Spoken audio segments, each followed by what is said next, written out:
2020년 7월 29일입니다. 수요일 아침입니다. 수요일 아침에 우리가 볼 말씀은 창세기 29장 10절에서 20절까지입니다. 창세기 29장 10절부터 20절까지. 자, 성경을 펴시고 10절 말씀부터 읽겠습니다. 야곱이 그의 외삼촌 라반의 딸 라헬과 그의 외삼촌의 양을 보고 나아가 우물 어귀에서 돌을 옮기고 외삼촌 라반의 양떼에게 물을 먹이고. 자, 야곱과 라헬의 운명적인 만남이 이루어집니다. 이 만남이 어디서 만납니까? 우물가에서 이루어진다.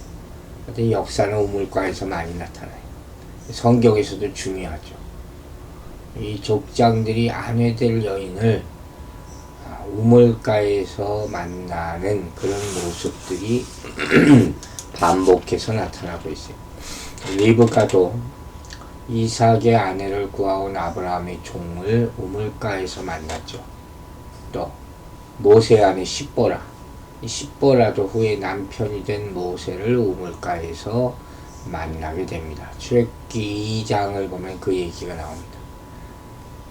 여인들은 모두 필요에 의해서 양의 물을 먹이거나 그러기 위해서 우물을 찾았지만 그곳에서 하나님이 택하신 남편감을 만나서 하나님의 은혜 안으로 들어오는 아주 중요한 인생의 포인트가 되는 것이죠.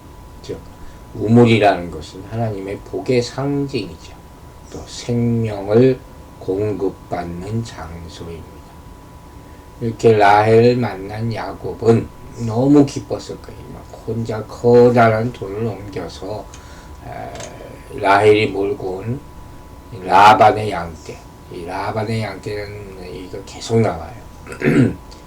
몇 번이나 나오는 걸로 봐서 이게 야곱과 연관이 된다는 것을 또 상징할 수도 있죠. 물을 먹이죠. 장차 자기가 기를 양떼를 말하는 겁니다.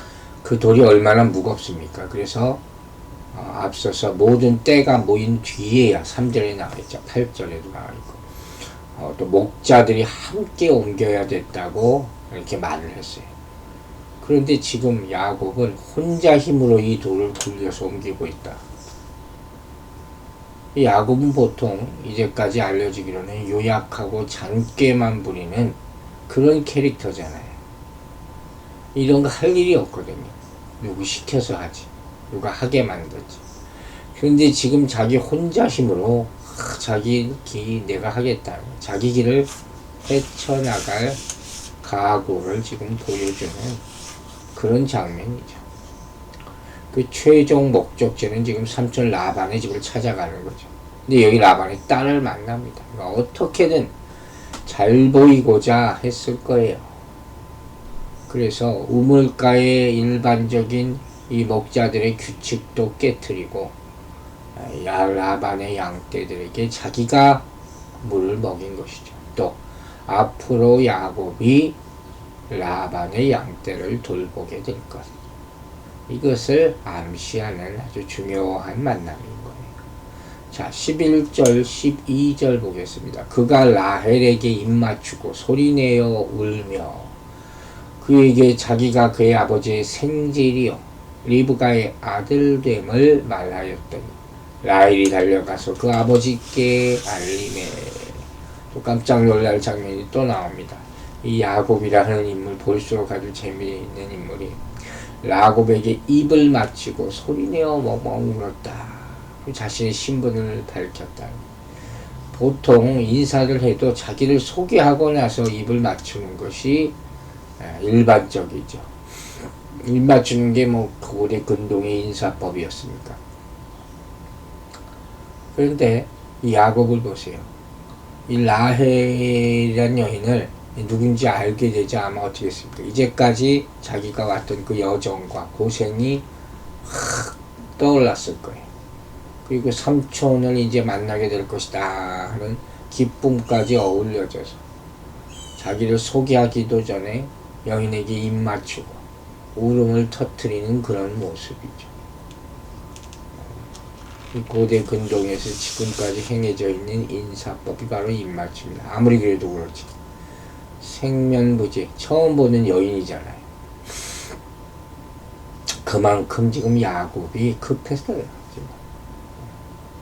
형 에서의 보복을 피해서 사랑하는 어머니 리브가의 품을 떠났던 야곱은 베델에서 하나님을 만나서 절망 가운데서 소망을 가질 수 있었을 거예요.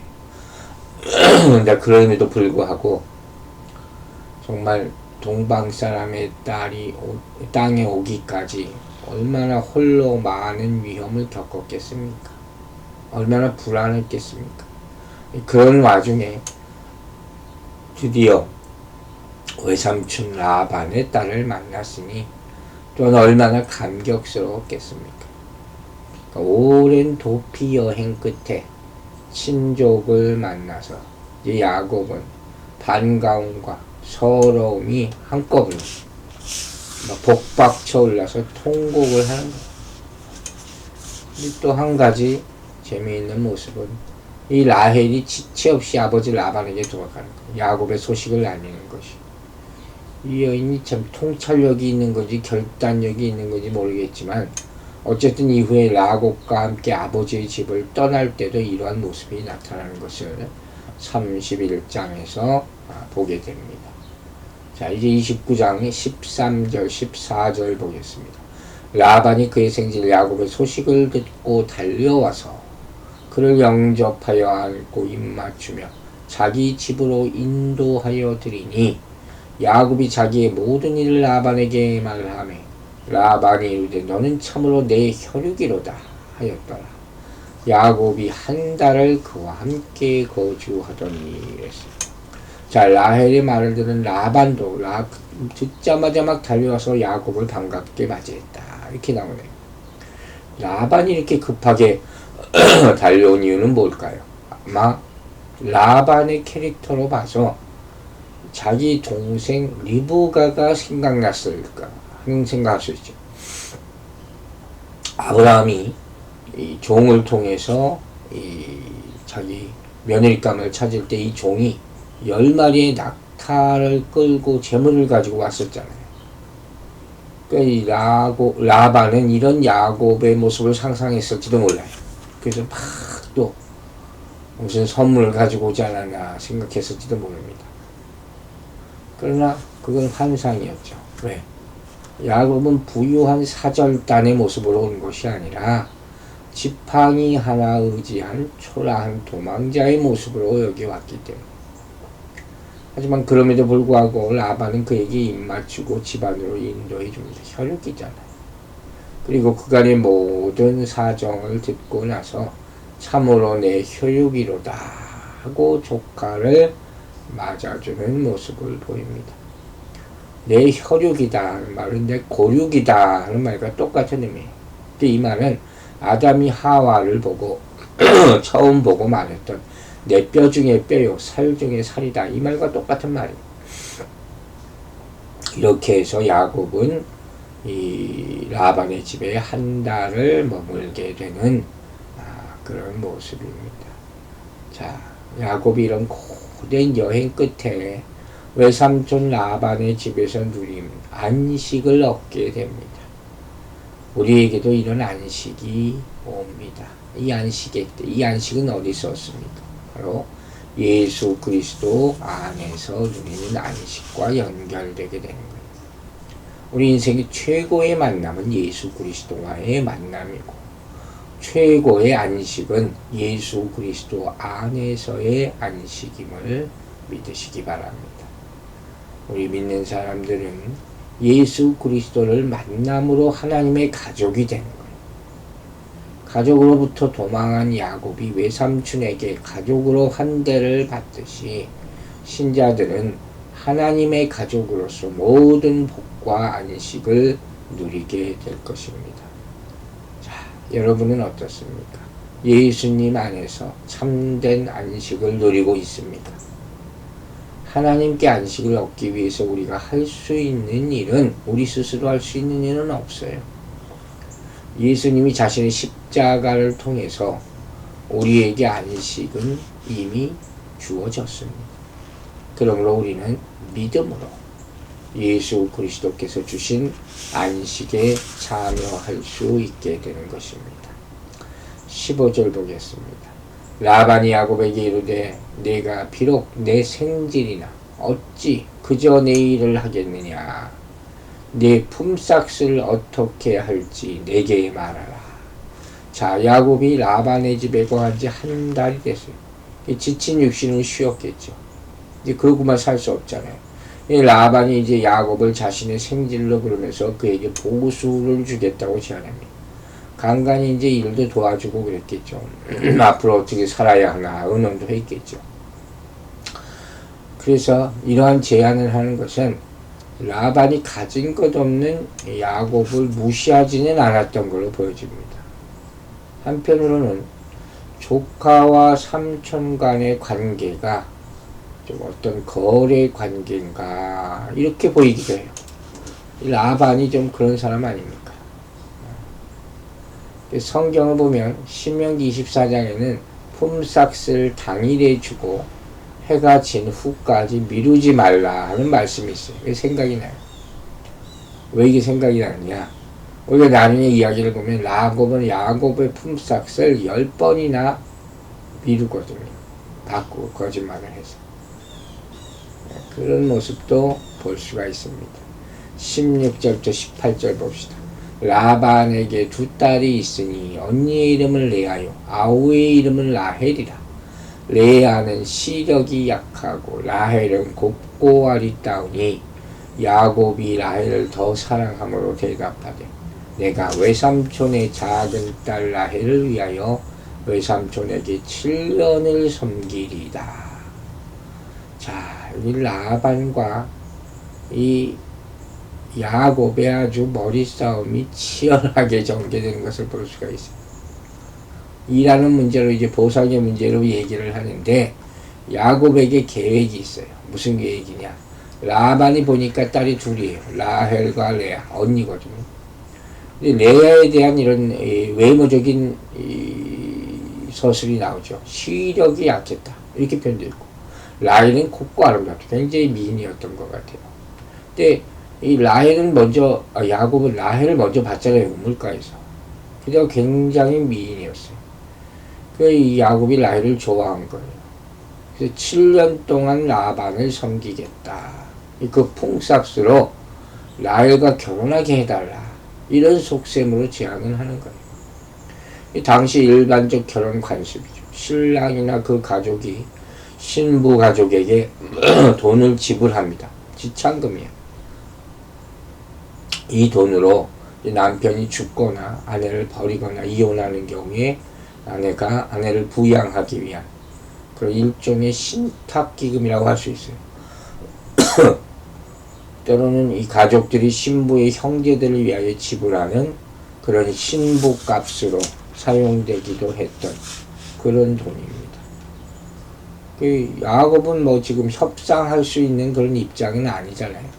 대신 내가 열심히 일하겠습니다. 노동력으로 그 돈을 지불하겠으니 땅을 주십시오 하는 것이죠. 야곱이 라헬을 선택한 이유도 분명히 나옵니다. 레아는 시력이 약했고 라헬은 곱고 아름다웠다. 정말 그랬을까 하는 거예요. 여기 시력이 약했다 하는 것은 부드럽다, 온화하다, 약하다 이런 의미가 있어요. 그래서 어떤 해석을 보면 레아는 눈매가 선하다. 그냥 평범했던 것 같아요.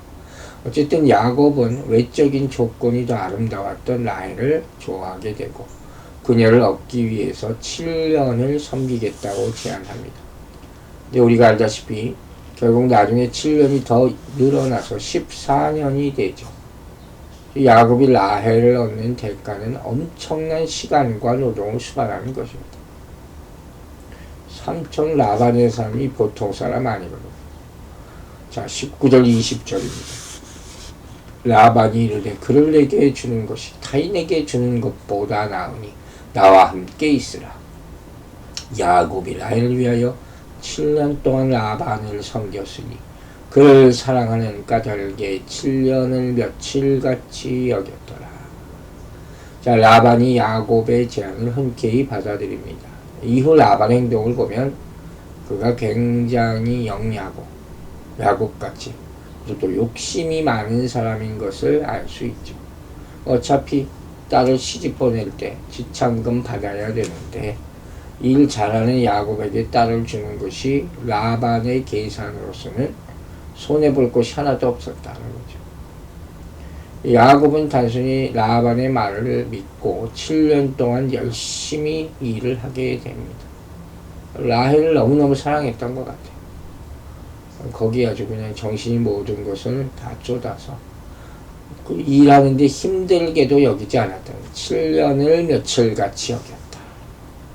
이 며칠이라는 것이 앞에 나와요. 바로 리브가가 야곱을 라반에게 보낼 때 말했던 그런 표현이에요. 27장 44절에 나왔던 며칠간 가 있어라. 이 7년과 며칠의 관계 아주 의미심장하죠. 하나님께서 1000년이 하루 같고 하루가 1000년 같다고 베드로서 3장 8절에서 말씀하셨어요. 그 말씀을 이해할 수 있는 힌트가 되겠죠. 그죠? 이 시간의 흐름이라는 것이 객관적인 것이면서도 주관적이기도 하다는 거죠. 내가 무엇을 어떻게 하느냐에 따라 시간이 금방 흘러가는 시간이 되기도 하고 또 아주 너무 긴 정말 힘든 시간이 되기도 한다는 거예요. 어쨌든 이제는 야곱은 라반의 집에서 정착하게 됩니다. 그의 인생이 어떻게 새롭게 펼쳐질지 참 기대가 됩니다. 우리도 하나님께서 주신 그런 길을 따라갈 때 하나님께서 새로운 길로 여러 인도하여 주실 줄로 믿습니다. 기도하겠습니다. 하나님 아버지 우리의 참 안식처는 주님밖에 없습니다. 다른 어떤 곳에서도 우리 마음 둘 데 없을 때 주님을 향하고 주의 말씀 아래 엎드려 주님께 모든 것을 아뢰고 참 평안을 얻게 하여 주시옵소서. 오늘 이 아침에도 주님의 말씀으로 시작하였으니 우리 삶과 마음에 평강이 깃들게 하여 주셔서 모든 일을 순리대로 처리하게 하여 주시고 또 주의 영광 위에 하는 모든 일들을 정말 기쁘게 순식간에 일들을 다 처리하고 시간도 지나갈 수 있도록 축복하시고 인도하시고 함께 하여 주시옵소서. 믿고 감사드리며 예수 그리스도의 이름으로 기도했습니다. 아멘.